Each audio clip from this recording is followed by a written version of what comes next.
Hello there, my name is Linda Jo Martin and I'm known as Book Lady on BookTube. Today I'm going to be talking about a magazine article called The Story of an Unfortunate City. I was intrigued by that title. It is in the Overland Monthly magazine, which ran from 1868 to 1875. The magazine then went into hiatus for 5 years and was revived as the Californian and Overland Monthly, and then it was once more in hiatus for a couple of years and then bought by Out West magazine, which titled its new joined magazine as the Overland Monthly and Out West magazine. That ran until 1935. So, at the very beginning, 1868, the editor was Bret Harte, who is a famous author. I don't know if you've heard of him, but he is famous here in California.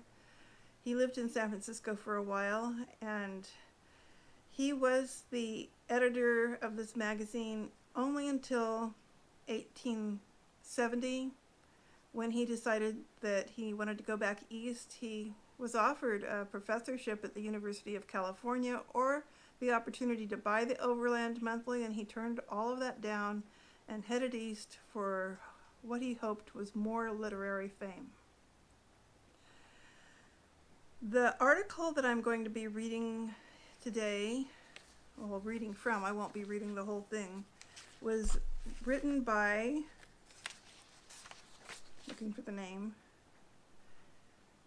John Schertzer Hittell.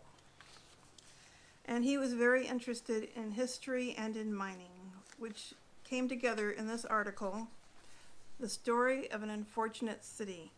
And the reason I picked this particular magazine article to talk to you about is because the unfortunate city was called Klamath City, and I live right here where the Klamath River runs through the town that I'm living in, and I'm like very close to it, like less than a mile. I'll read the first paragraph of the article. He said, "Klamath City was, but is not. Its destruction is complete. It has not even left a ruin for a memento. A lonely cabin may mark its site, but the tenants know nothing of the city that was and was to be. History scarcely recognizes the place. No connected record has been made of its annals. Although not a score of years have elapsed since the city was projected, its site selected after remarkable adventures, its houses built, and its founders made millionaires in their own confident anticipations, it is doubtful to the present writer whether one of them remains in the land of the living. For many of the facts here stated, I am indebted to a pioneer who has passed away." I love that line where he said they were made millionaires in their own confident anticipations. They were not actually made millionaires because unfortunately their project didn't last very long. They did go to Klamath City. Let's see. Before I get to the part where I tell you about Klamath City, I want to tell you about what they saw when they first saw the Klamath River for the first time.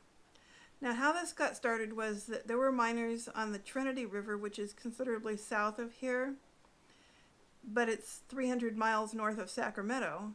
And the miners on the Trinity River were unable to get supplies because they were being charged $1 a pound for shipping overland. It had to be overland.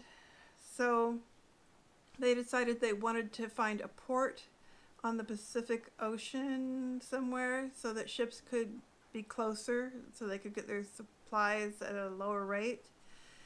And they sent out two parties. One party went by boat and one by land. And unfortunately, the parties that went in the boat met with a disaster and only one of them survived. And the men that went overland ended up at the Klamath River, and this is what they saw.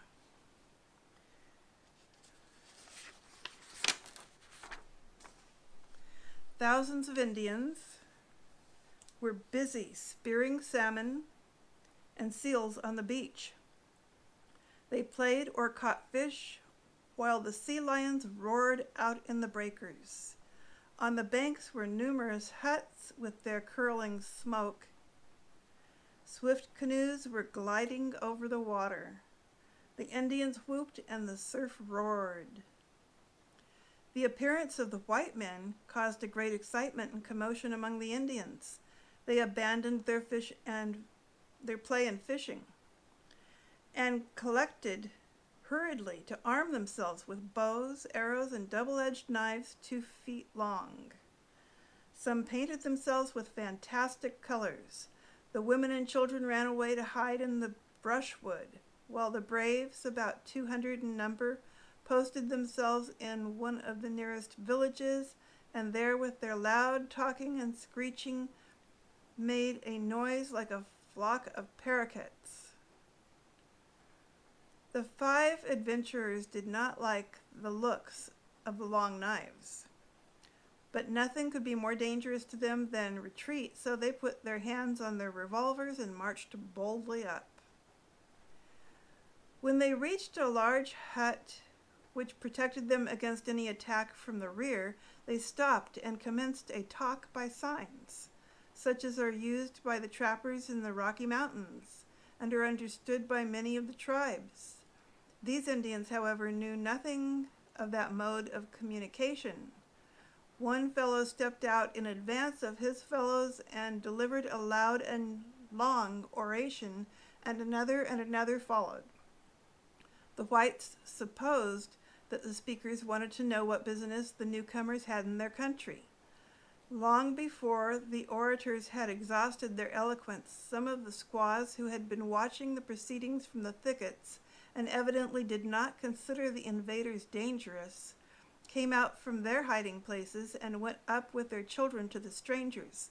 The latter, who had come prepared for such occasions, distributed presents of beads and little trinkets among them to their great delight, and they seemed to be exceedingly amused by observing that the youngest and prettiest squaws received the most and the best presents.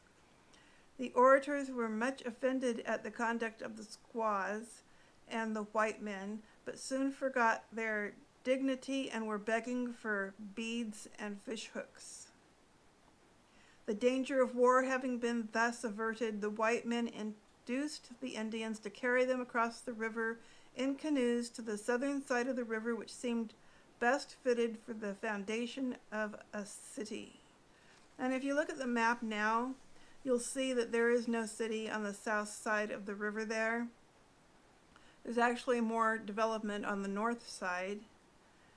And, well, what happened? They sent out some scouting parties to go up the river. The first scouting party was completely attacked, and their provisions were stolen, so it was a failure. But there were more scouting parties, and I do believe it was one of those scouting parties that finally came to the place where I now live and started a little community here. It was all based on the search for gold. So I also wanted to read this part about the first ship. They had a harbor there. They said a month later, after they got there, the brig Sierra Nevada arrived with supplies for the Klamath Company, and she was the first vessel to enter the Klamath River. They divided the land into 160-acre parcels, because that was what was allowed in the United States at the time, and they had to develop it, so they were doing some gardening and planting crops and building houses, and I believe there was about 20 houses there. But then what happened? Klamath City received its death blow from an unexpected source. Its harbor suddenly became inaccessible. The first severe storm of the fall threw a bar across the mouth of the river, or rather 2 overlapping bars, and the water poured out between them with a current which no steamer could stem. Hopes were entertained that the federal government might be induced to appropriate $38,000 in the improvement of this harbor, but They could not afford to wait for the action of Congress, and besides that, the mines in the Trinity and Klamath valleys had not proved so rich and extensive as they had expected. Finally, the new city was abandoned before it was a year old, having cost many thousands of dollars, and the lives of 29 white men, does not mention how many Native Americans were lost because of that adventure. So that is the story of an unfortunate city that, of course, no longer exists. However, there are a lot of people living along this river now, and it is a beautiful place to be.